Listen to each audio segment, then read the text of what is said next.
Qoftë lut Jezu Krishti. Përshëndetje të dashur ndëgjues, vazhdojmë me emisionin tonë Portret të Martirësh. Kësaj radhe do të flasim për të lumin Dom Rezadeja, i cili ishte meshtar dhe që dha jetën e dhaj për Krishtin e për fenë në Shqipëri. Do të flasim për këtë meshtar i cili do të merrte në jetë shumë merita, shumë famë për fenë e tij, për zelljen e tij, për intelektin e tij.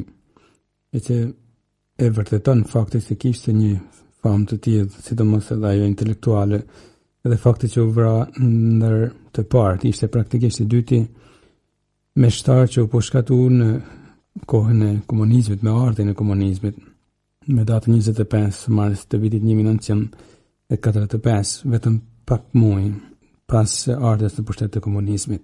Në momentin kur do të përshkatojnë Dom Rezadejen, ai do të thonë një fjalë duket pak boshë në pamjet parë, por pasi të shohim krejt jetën e tij do ta kuptojmë sa e dënon ishte. Do të bëj një pyetje retorike në farë mënyrë, që ia drejton Zotit. Çfarë të bëj më tepër o Zot për mekanin shqiptar? Çfarë të bëj më tepër o Zot për mekanin shqiptar do të jetë pyetja pa përgjigje në farë mënyrë që ajo bën para tokës së përshkatimit. Ndoshta përgjigjen do t'ja kenë dhënë Zoti vetëm lumin e parrizit kur shkoi pak minutën pasi e bani këtë pyetje. Por të marrim më radh detajet e jetës së tij, duke filluar nga lindja, nga fëmijëria, e atëherë do të arrijmë tek momenti vendimtar i dëshmisë së tij.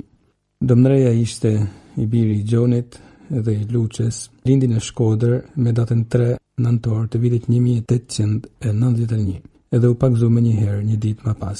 Kjo familje kishte edhe fëmijë të tjerë, Zefin dhe Shaqen, edhe fëmirin e vetë Dom Reja e kaloi me një klim familjare mjaft të qetë dhe një klim besimit, klim e cilat pastaj më vonë do t'i mundsonte edhe hapjen ndaj thirrjes meshtarake, duke bën të dojnë në Zotin dhe gjitha gjanat që Zoti kishte kriju. Duke u bazuar kjo për shpirtërinë e tij dhe familjes tij në një dashuri të madhe për meshën e shenjtë, Dom Reja do të kishte pastaj edhe një devocion të thellë ndaj zemrës së Krishtit dhe zemrës së Zojës bekuar. Devocioni i cili do të ndihmojnë thellë edhe në apostullimin e mëvonshëm. Pasi mbaroi shkollën italiane të Shkodrës, hyri në seminarin papnor shqiptar në Shkodër, që e drejtonin jezuit. E pastaj do të fillonte kështu rrugën drejt meshtarisë. Në vitin 1913 hyn në Kolegjin Canosianum të Innsbruckut në Austri, ku përfundoi edhe kursin teologjik. E përfundoi në vitin 1916 dhe u kthye në Shqipëri.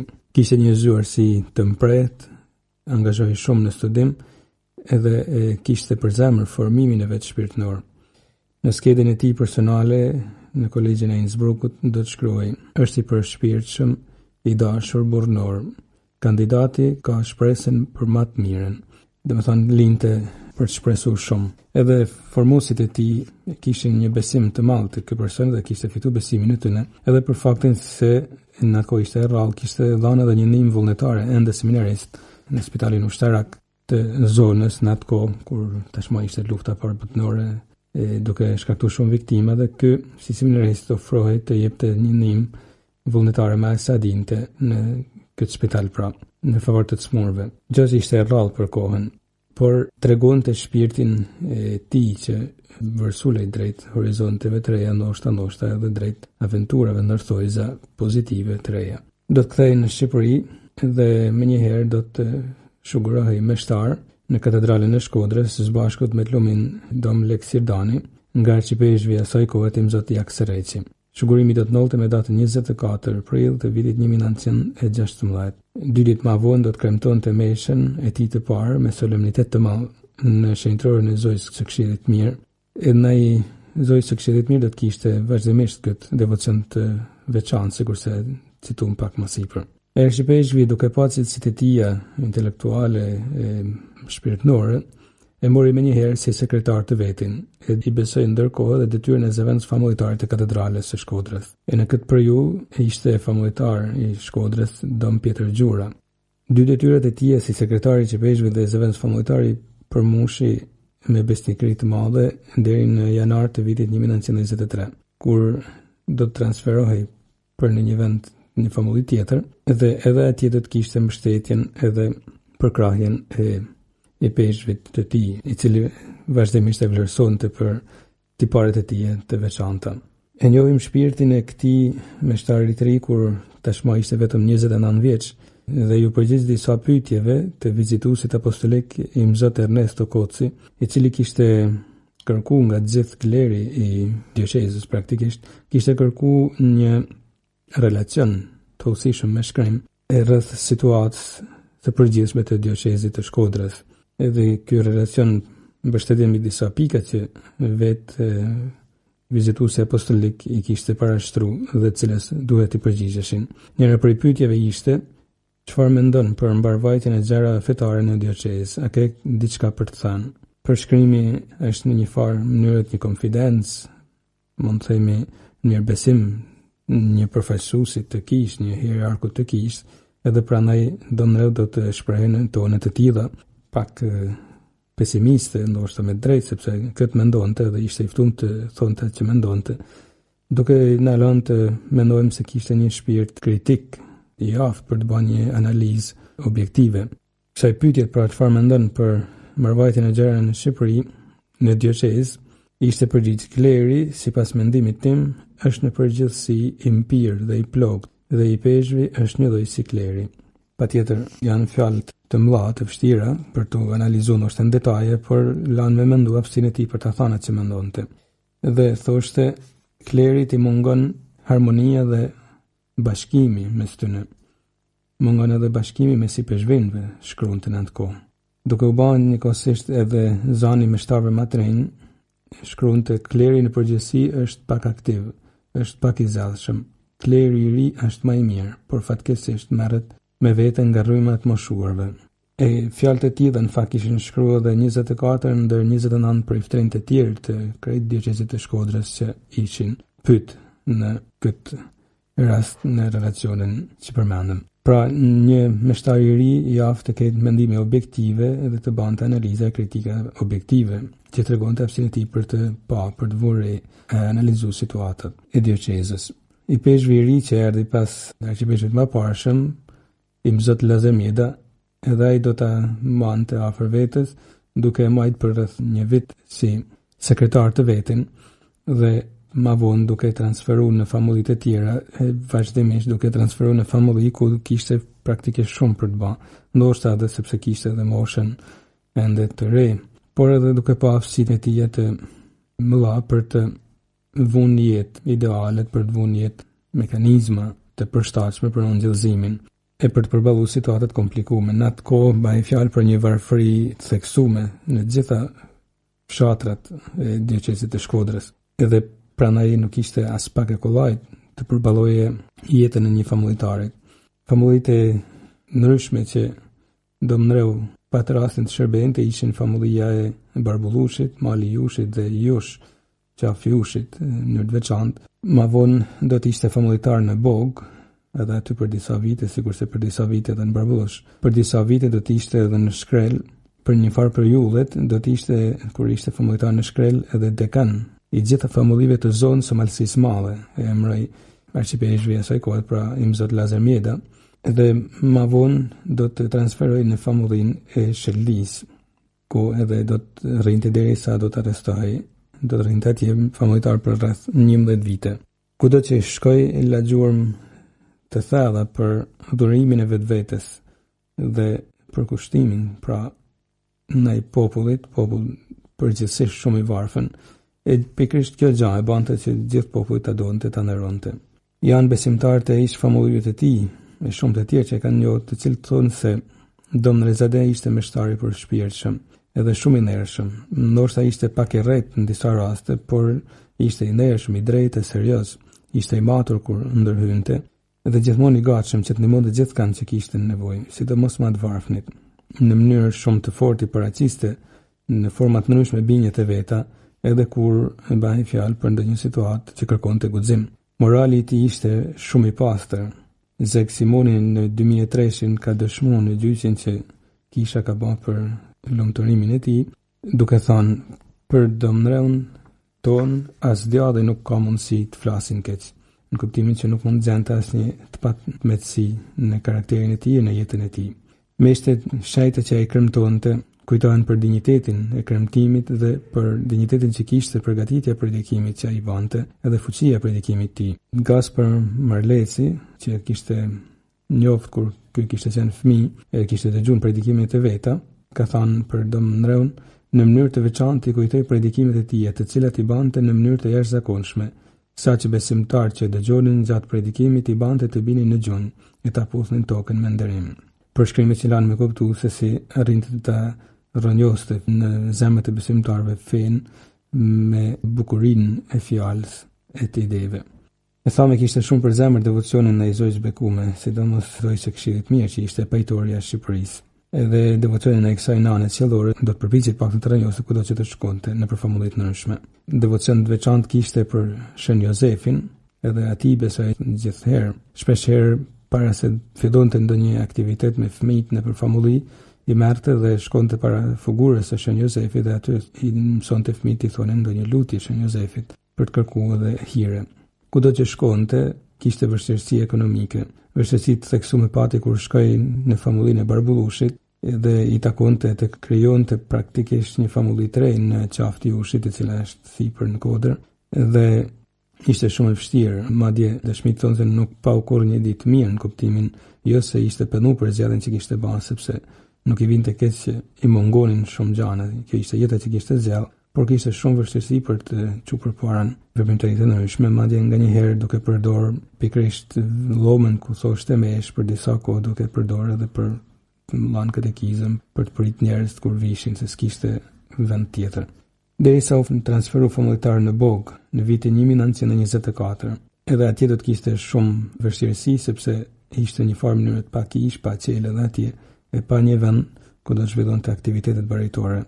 Por do të arrinte të krijonte duke pas edhe mbështetjen e madhe të besimtarëve të zonës, të cilët duke pa përkushtimin e tij nuk ja kursenin edhe ndihmesën e tij. Kudo që shkonte vështirësitë i bashin shoqëni një farë mënyrë, duke punuar ngushtica të mëdha ekonomike, aq sa nganjëherë nuk kishte as mëse të ushqej, thonë dëshmit. Edhe besimtarët në Bog në këtë rast që përpiqeshin ta ndihmonin ishin pak sepse ishin gjithë varfër. Për shembull, në një relacion të tij, Dom Ndreu tregon se në 80 familje vetëm 29 prej tyre kishin arritë të jepnin hakun e kis, kishin me thënë sot. Në 80 vetëm 29, jo se nuk dolin, por për shkak të varfërisë ekstreme. Edhe ky vet nuk njehej të kërkonte më shumë. Edhe ato pak që i nepnin përpiqej të përdorte jo vetëm për jetesën e tij, por edhe për mirëmbajtjen e kishës, për mirëmbajtjen e qelës. Megjithatë, në të gjitha vështirësi arriti të krijohej në popull bindja se kanë një bari të zellshëm përmeshtar, i cili i përmushte detyrimet e tij baritore me gjithë shpirt, duke u dhënë shumë mas katekizmit e duke u përpjekur që ta çonte unxillin tek familjet.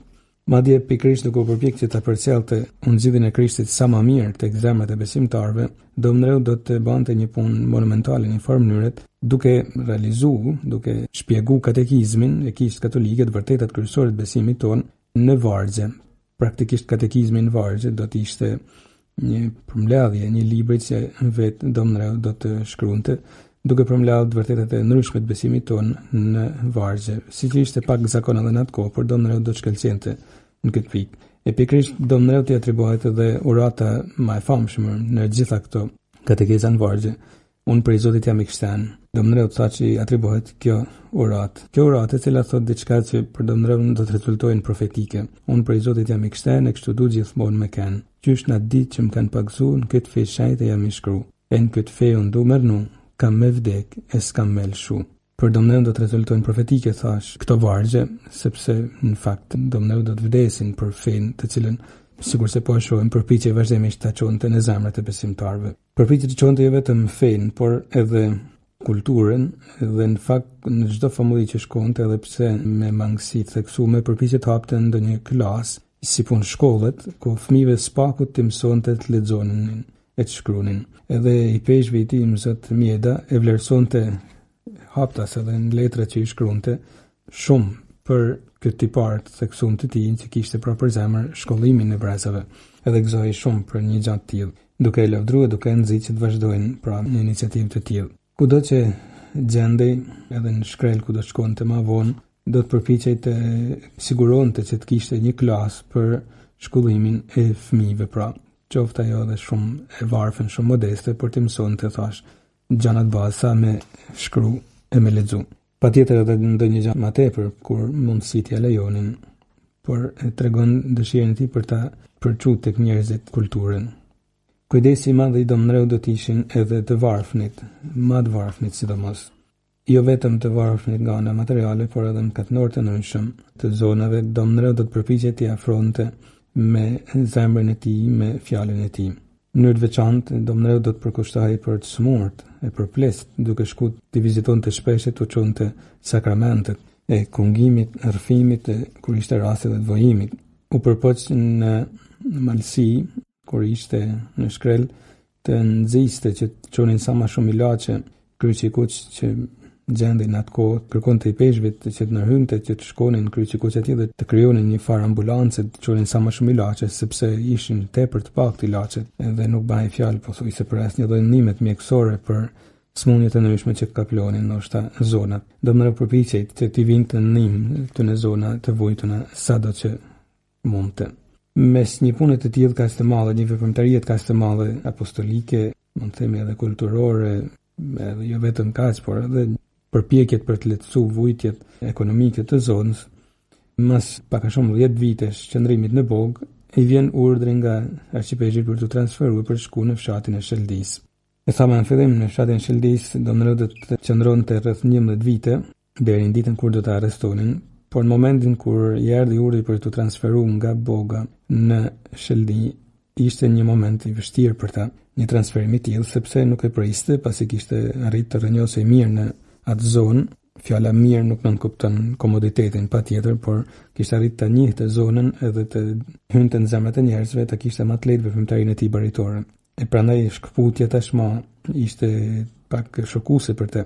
Megjithatë, e pranoi një kërkesë të tillë të i peshvit, i cili me shumë dashamirësia parashtroi këtë kërkesë, edhe pse me vujtje, Domreu e pranoi dhe ju nënshtru dëgjesës që si meshtar e kishte premtuar një ditë dhe shkoi në famullinë e Sheldis.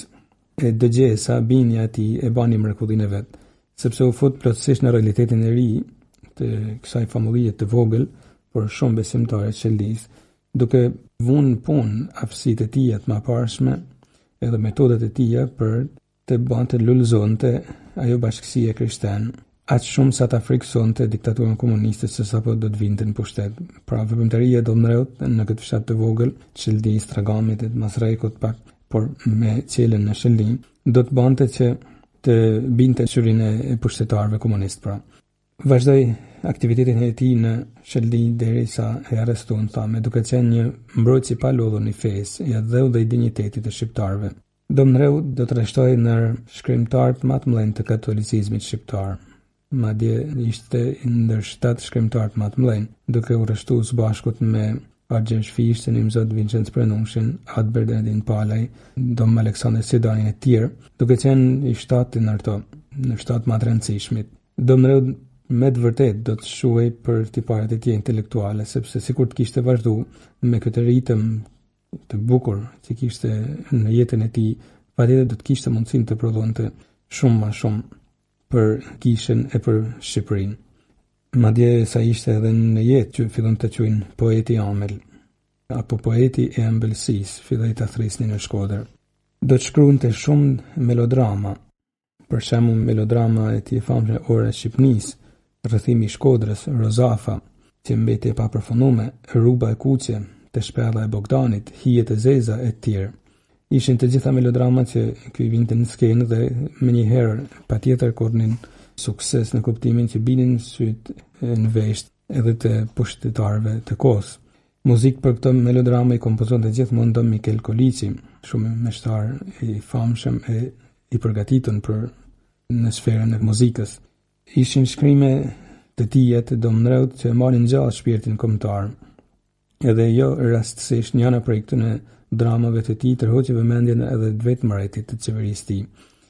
Kur pranetërve jezuit në Shkodër vunin në skenë njënën prej tyre melodramave bashkë me korin e katedrales, duke paraqitur një farë mënyrë të rilindjen kombëtare e shqiptare, por kjo zgjoi shumë debate në qarqet politike, sepse fliste me tone lavdrimi të qarta për Bajram Currin, për Luiz Gurakuqin, e duke marrë do atrokitit e njerëzve që ishin të pranishëm në sallë, ku ishin pranishëm edhe i peshqvi dhe delegacion mbretëror italian. E gjatë që shqetësonte pak këto prirje, e shqetësonin pak qeverinë e asaj kohe. Edhe një farë mënyrë të morën edhe nota qortimit nga qeveritarët e kohës, autoritetet kishtare që t'indalonin këto dhe melodramash të shfaqeshin në publik. Thjesht për t'tregu se ishte javë të kapte problematikat reale të kohës dhe të vinte të gishtin mi plagë të kohës, Dom Rezadeja. Ishte mik i ngusht i Atë Gjershfish, i Dom Remjec edhe si që thame i Dom Aleksandr Sirdanit, duke ndihmuar shumë në përparimin e kulturës shqiptare. Duke qenë një person kaq e përgatitur ndaj kujdesshëm për atë që ndodhte rreth tij në tokën shqiptare, ishte i vetëdijshëm se ardha e komunizmit kur tashmë ai po afrohej ishte një rrezik i madh për Shqipërinë. Megjithatë, Dom Ndreu nuk kishte qenë kurrë as pro mbretërimit të mbretit Zog, kur patjetër as qeverisë otomane, por kur ma vonë nuk do të ishte dakord as me pushtimin italian që u bë Shqipërisë. Pra në një farë mënyrë ishte një njeri i cili donte një Shqipëri të lirë, demokratike me vlera realisht evropiane, gjatë që nuk kishte ndodhur në Shqipëri, pra jo me pushtimin otoman, as me mbretin Zog i cili në një farë mënyrë të futi një lloj diktature në Shqipëri, e aq më tepër me pushtimin italian që solli praktikisht pushtimin fashist. Dom Ndreu gjithnjë do të shprehte haptas rezervat e tij ndaj këtyre pushtime e këtyre diktatura të njëpasnjëshme. E për këtë arsye mbahej në vëzhgim edhe në predikimet e tija. Qysh në fillimet e tija si meshtar, duke qenë se e thjeshtë në vendet ndryshme për të predikuar fal gojtarisë së tij të madhe, ishte në vëzhgim të vazhdueshëm.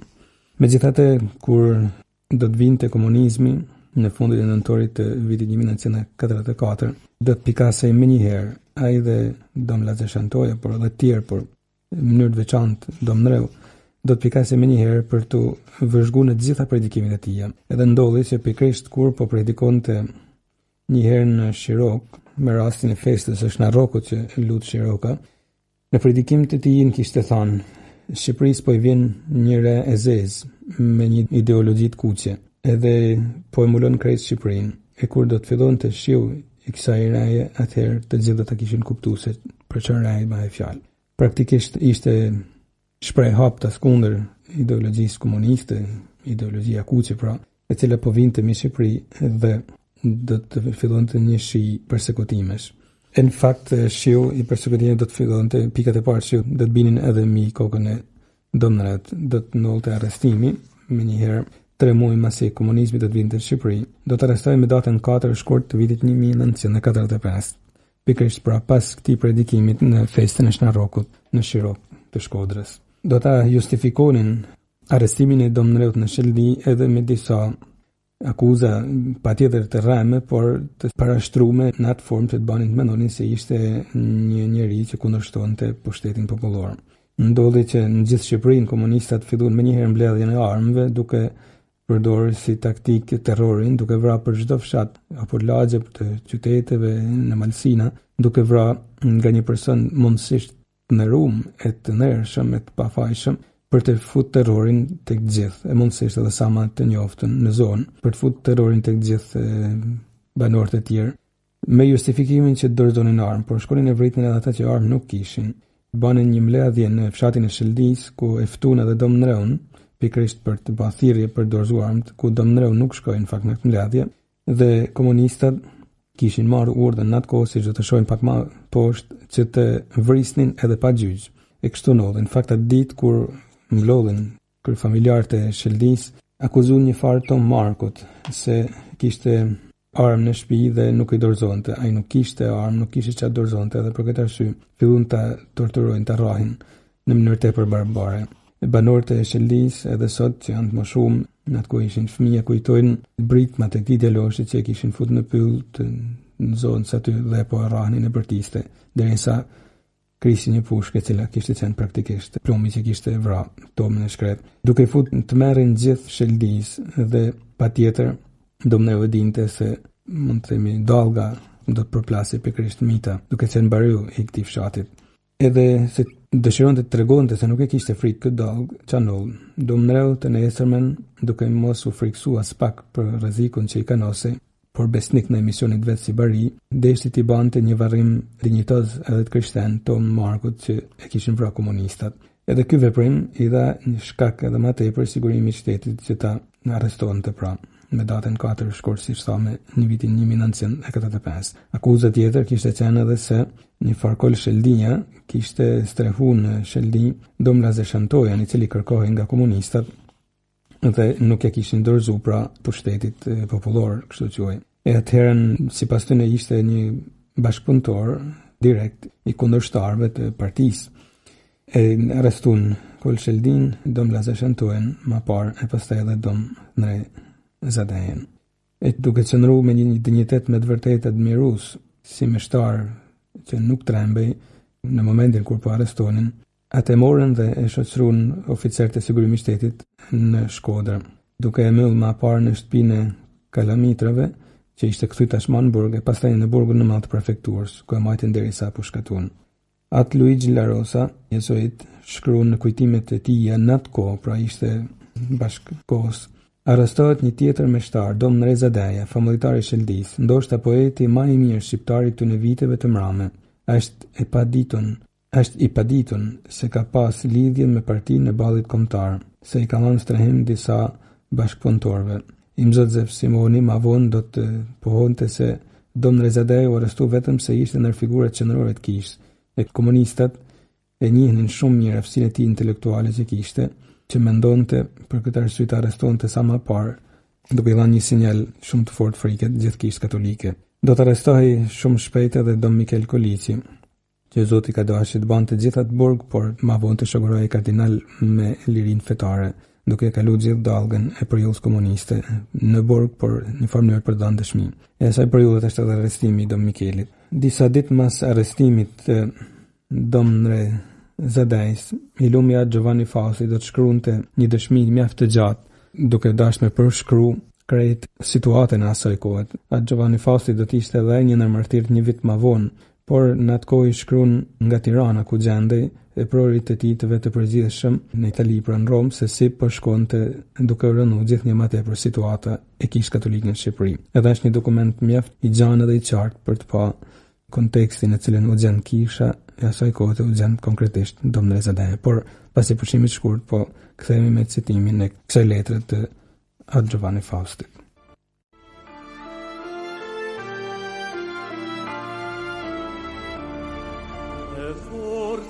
E madhe që ndresës njerëzore me dritën e qiellit të fjalës hynore, me rritjen e lagëve se zith të vet, në qastin e provës ropt Krishtin vet.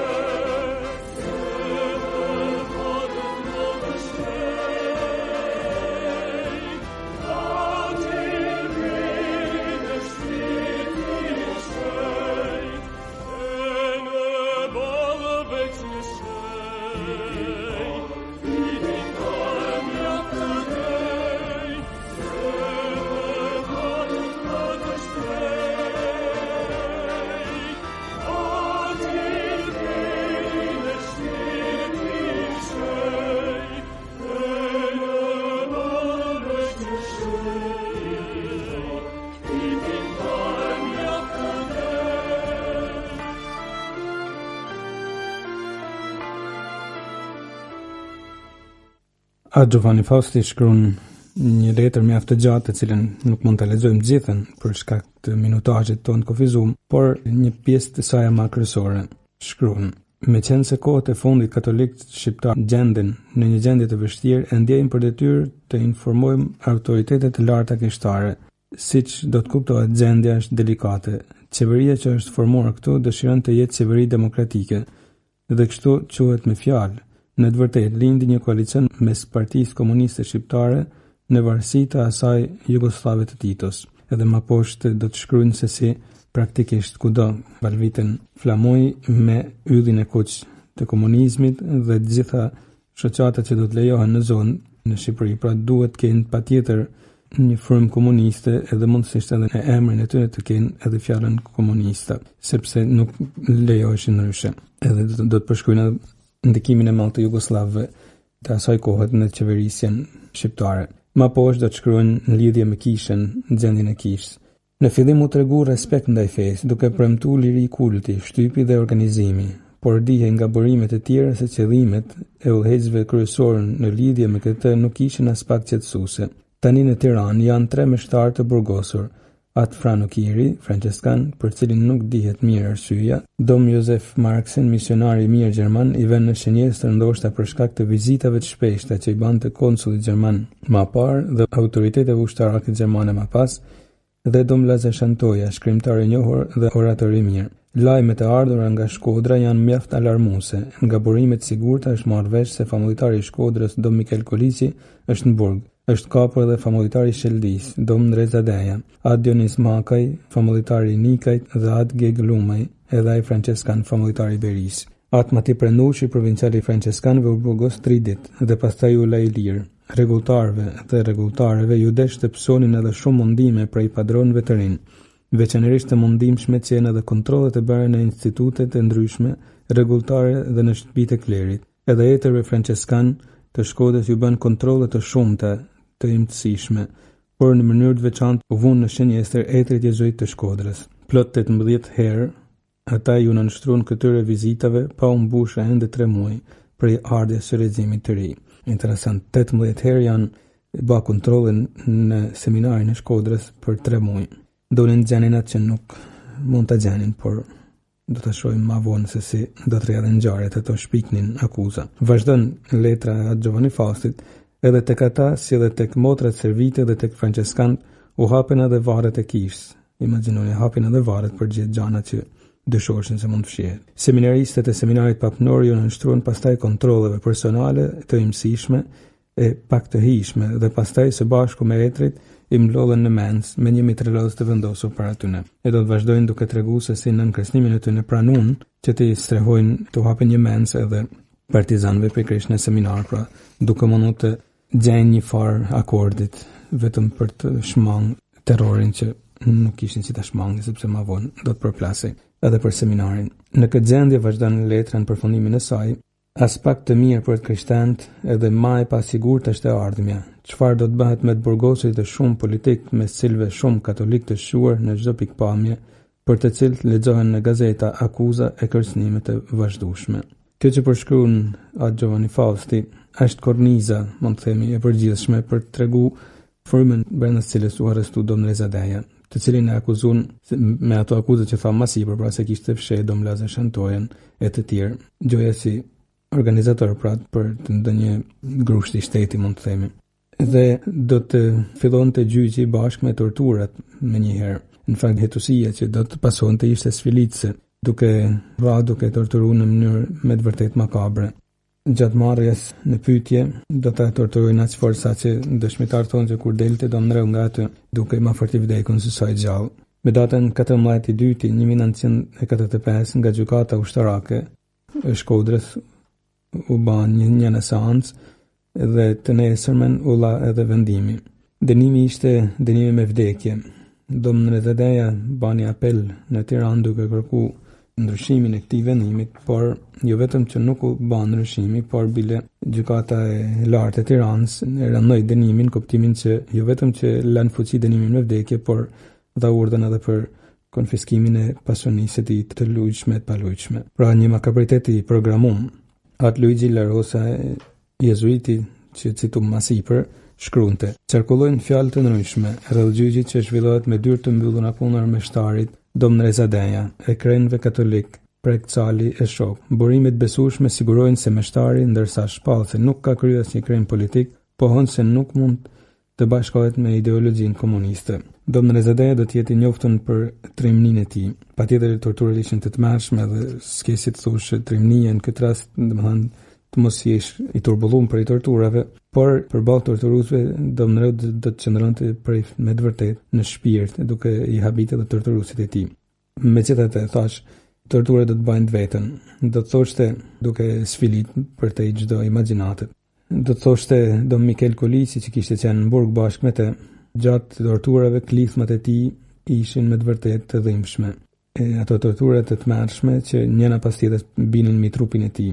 Atë Dionis Makaj, franceskan, ishte ai që pa të rrëfyer një herë në burg dhe kishte tregu: kur Dom Ndreu doli prej qelis, unë dhe Dom Mikel Kolisi u takum në korridor.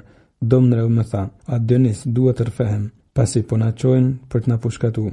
Unë kisha fol me Filip Jakovën, vllajin e Tuk Jakovës, i cili më kishte thënë se më parë do të na kishin çuar në burg, e pastaj do të na ishin nxjerrë në gjyq. Për këtë arsye unë i thash: "Tani po shkojmë në burg dhe aty do të rrfej." Por Dom Ndreu nguli kam që t'ja jepje aty për aty zgjidhjen e mëkateve.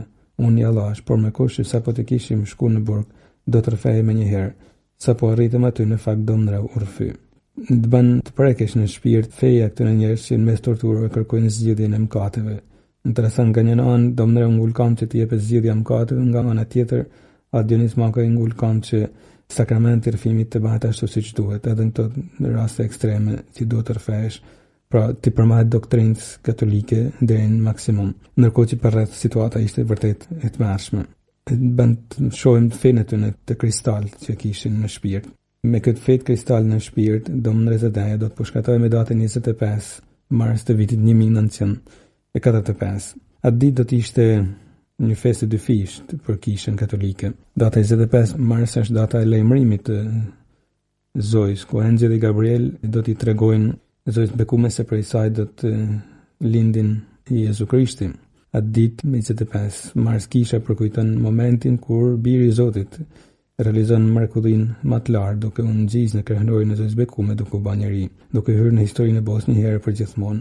Atë ditë Dom Ndrezadeja do të hynte në lumturinë e Parizit, në farë mënyrë do të shkëmbej kjo hyrje në shtëpinë e njerëzimit nga ana e Zotit me në shtëpinë e Zotit nga ana e Dom Ndrezadejës.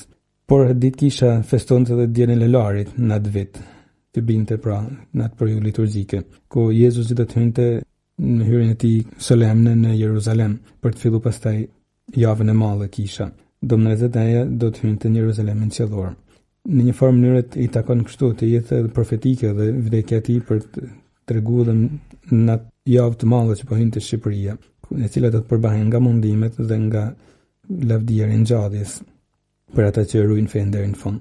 Në momentin kur do t'i çojnë për t'i pushkatu mes patjetër brengosjes edhe shpirteve të ligjt që kishin secili prej atyne 13 të burgosën që po çoheshin drejt pushkatimit, Dom Ndrezadeja do të ishte meshtari i vetëm dhe do të lejohej kapelani i burgut, Dom Tom Laca, që të shkonte të jepte sakramentin e vojimit. Dom Ndrezadeja kur do ta shohin se erdhi për t'i dhënë sakramentin, do t'i thoshte: "Të falemndesh që ke ardhur mi lehtësosh vujtjet e mia." Fjalë që i lanë me kuptu vujtjet e shpirtit tij në atë moment. Edhe Dom Ndrezadeja, pasi merr sakramentin e vajimit, pra thuhet se i çon durt nelt edhe thot ato fjalë që i citum në fillim: "Çam duhet të bëj më tepër o Zot për të qenë shqiptar e besimtar."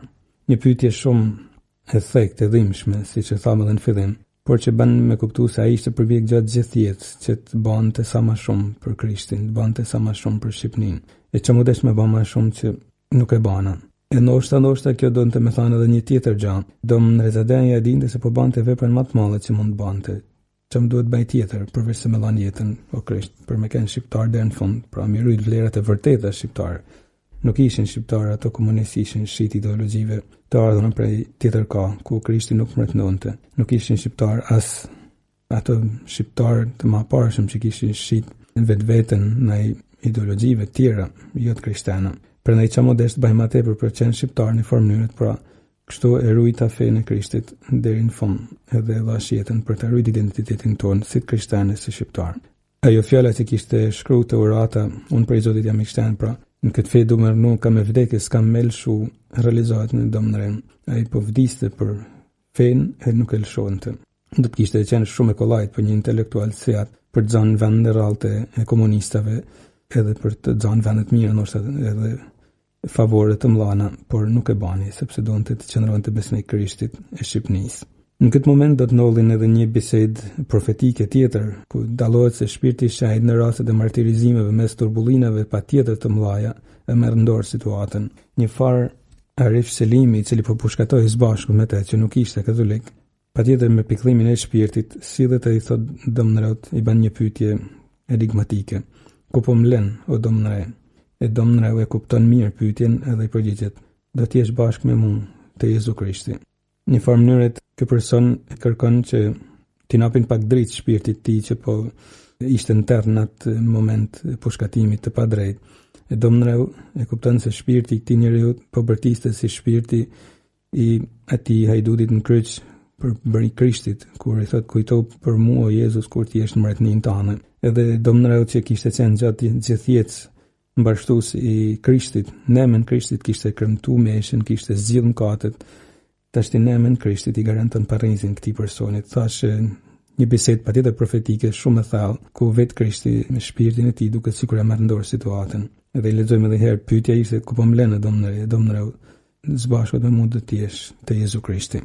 Pra në personin e Krishtit ka kurajon e shpirtit t'i garantojnë parrizin një personin që po vdiste i pushkatuar bashkë me të.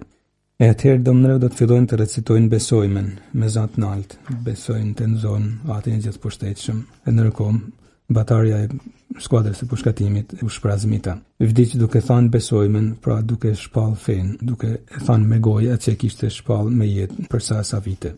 Ishte 53 vjeç në atë kohë kur u pushkatu. Mund të themi se ishte në kulmin e prodhimtarisë së tij, në pjekuninë e tij më të lartë, shpirtërore e intelektuale, duke parë e çurinë e shkrimeve të tij. Ato deshtën të ndërpresin vazhdimsinë e prodhimit këtij trunit më të vërtet të bukur që kishte domnërau. Deshtën të ndërpresin, por duke bën martir e futën në rrallë të atyre që vdesin për ideale. E atë gjashfishta do të çuditej shumë vite më parë se të vinte komunizmi, se si ka mundësi që njerëzit pra vdesin për ideale, duke i lanë të kuptonte në farë mënyre të brezave të rinj, ndërta dhe domnëres, se ja vlen të vdiset për ideale, sepse vetëm kështu, në farë mënyre e keqja mund të ndalet në botë. Dhe atë Luigi La Rosa shkruante në ditarin e tij, jezuiti që citum: e diela larit, rreth orës 6:30 të mëngjesit, një të shkrepun pushk tregon se është kryer një ekzekutim. Ma vonë merret vesh se të ekzekutumit janë domnëre Zadeja dhe 10 apo 12 krent katolik të Malësisë. Popullsia, sidomos katolike, zhytet në tmerr. Pa vonesë shumë njerëz u vërsulen drejt varrezave për të pasë kush ishte pushkatu atë ditë nade, edhe u çuditën kur mes të vrarëve pan edhe domnëre Zadejën. Aty ishte edhe dom Tom Laca që e cituame, i cili shkoi më një herë tek një marangoz i zonës i Shkodrës, pra dhe porositë një arkivol, edhe i bani domnërat një varrim dinjitoz duke e varros në varrezat e rmajt të Shkodrës dhe duke pushut eshnet e tija aty një farë mënyrë duke dëshmu në vitet ma vonë dëshminë e fesë të tij, duke u dhënë kurajo shokëve të tij të martirizimit që do të vinin ma vonë, të cilët do të kishin një fat edhe më të keq, sepse trupat e tyre do të hidheshin në lumin kirr, duke mos pasur zvarr pastaj. Por varri domnëreu tash në varret që vazhdon të vizitohet sot e kësaj dite dhe shkojnë njerëz vazhdimisht për kërku hire para Zotit. E njeri i përshpirtshëm, bornor dhe i besueshëm që kishin përshkruar dikur, siç thamë, formuesit e tij në Innsbruck të Austrisë, tash dha jetën për Krishtin në varrezat e rmajt. Krishti vetë kishte thënë nxënësve të tij: "Nëse mua më salvon, edhe ju do t'ju salvojnë." E një farë mënyrë dhe domnëreu hynin këtë mister pashkësh, vdekjes e të ringjalljes së Krishtit. Do të thuhet se Tom Laca, i cili i ban një varrimin atë ditë, kur do të kthehej që për zhvi të Shkodrës, do të tregonte të merren, sepse kishte pa edhe momentin e pushkatimit dhe ishte i lam në gjak, do të tregonte të merren atij momentit dhe thonë se Tom Laca nuk do të ishte më i njëjti mas asaj ditet. Do të kishte trauma të rënda psikologjike prej të merrit që kishte parë në atë ditë. Edhe pse meshtarët pse i ka litur ndoshta me përballë vujtjet, nuk ja kishte dalë. Ka që fortisë shoku që kishte pësuar përballë një skenë të tillë. Do të shkonin shumë seminaristë për ta pa të vdekun domnërë Zadejën, por një prej tyre, i lumi Mark Çuni, do të bante një gest simbolik. Ai do të kujtojë se domnërë kishte pastan që kam qef që një arkivol të vendoset një flamur, edhe kap një flamur edhe ja fut në krahnor poshtë veladonit. E Mark Çuni do të shkruante një poezi në formë mënyrë ku do të përfundonte poezia me fjalët shqipja do të çelin zojës të rinj. Shqipja në këtë rast ishte domnëreu, për cilin Mark Çuni kishte një admirim të veçantë fakt, edhe për poezitë e tij, për fenë e tij, Por ky gest i tij martuni do të rezultonte edhe profetik, sepse mas një vitit do të ishte edhe martuni që si shqipet e reja do të jepte jetën për Krishtin dhe do të dëshmonte fenë si ky njeri të cilin e kishte adhuruar në Rthojza gjatë gjithë jetës për shkrimet e tij për fenë e tij. Gjitha këto përsekutimet e tmerrshme po ndodhin në Shqipëri, patjetër për urdhën të Enver Hoxhës, por edhe sepse veriu i Shkodrës ishte lënë në durët e një ministri të punëve të brendshme që më parë kishte qenë vetëm te NCG. Koçi Xoxe, gjithatë të rritën që ndoshta patjetër e kanë njohur këtë emër, habitën tash në këto momente, por Koçi Xoxe ishte vetëm një te NCG që vetë pushteti asaj kohe të pushtet të jashtëzakonshëm. Ai kishte thënë varësve të tij në Shkodër, vrisni, asgjësoni, dizni çfarë doni, zhdukni kriminal. Armiku për nga raca apo për nga klasa, do të komentonte një analist Pjetër Pepa, nuk ishte gjë e rëndësishme. E rëndësishme ishte që të sajoj patjetër armiku për të realizuar pastrimin e shfarosjen. Kur në 48-ën Koçi Xoxe do të arrestoj ai vetë pastaj nga qeveria e Enver Hoxhës edhe do të vritej, në gjyqin që u bë, ai do të thoshte gjoja për të justifikuar krimet e veta, por do t'i linte historisë një dokument të vyshëm për të kuptuar situatën. Do të thoshte Koçi Xoxe për veriun në shkurt të vitit 1945, pra koha kur ishte arrestuar e vra Dom Rezadeja e Dom Lazar Shantoja, i kam dhënë urdhër Vask Koleci që të vriste pa gjyq. Kam dhënë po ashtu urdhra të veçantë mbi operacionin e peshkupis, me qëllim që të tjerë të friksoheshin. Për vrasjet pa gjyq kam ndjekur këshillat dhe urdhrat e shokut komandant Enver Hoxhës. Ka pasur edhe një vendim të byros politike për këtë drejtim. Praktikisht ai do të nxirrte palamet e shokëve të vet, të cilët i kishin dhënë pushtet të jashtëzakonshëm këtij njeriu të papërgatitur për një post tillë edhe pa shpirt. E ky vetë u kishte dhënë gjithashtu pushtet të madh njerëzve pa të papërgatitur, pa shpirt në terren. E do të vritishin pra njerëz në forma të tilla, në Rezaden, për cilin po flasim, do të vritishin njerëzit me horizont më pak e madh që mund të imagjinohej. Dikush ka thënë askush më çoj më ngushtë se sa ignoranti. E praktikisht kjo po vërtetoi. Por kështu është realizuar dhe martirizimi i Krishtit, i cili ndodhi pikërisht për njerëzve ignorant, por jo vetëm ignorant, edhe të pa shpirt, të cilët nuk e donin të mirën, nuk e donin jo se nuk e shihnin, por nuk e donin, i kundërvijneshin, donin vetëm ambicet e tyre, tekat e tyre të momentit.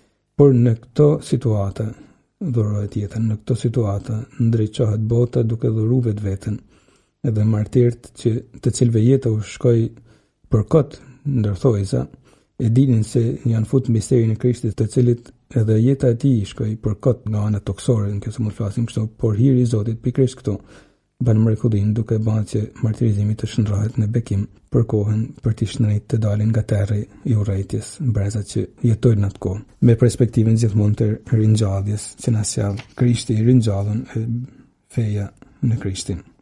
Dom Rezadejes, presidenti i asaj kohe në vitin 1995, do të dekorojnë me medaljen martir i demokracisë, pas ardhjes e lirisë fetare, me motivacionin klerik i shquar që me vendosmërinë e tij në rrugën e shenjtë të Zotit u bën simbol heroizmi në luftë të hapur kundër diktaturës.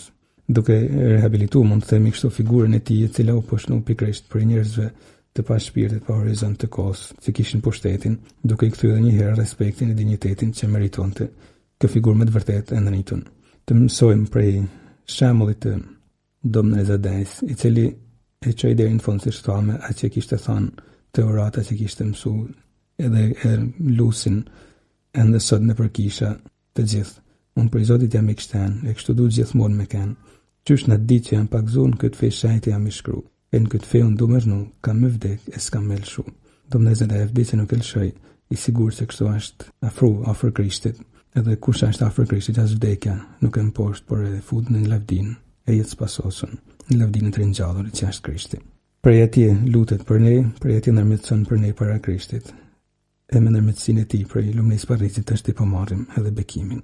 Ju bekoft, ju i gjithë pushtetshëm, Ati, e Biri, e Shpirti i Shenjtë. Amen.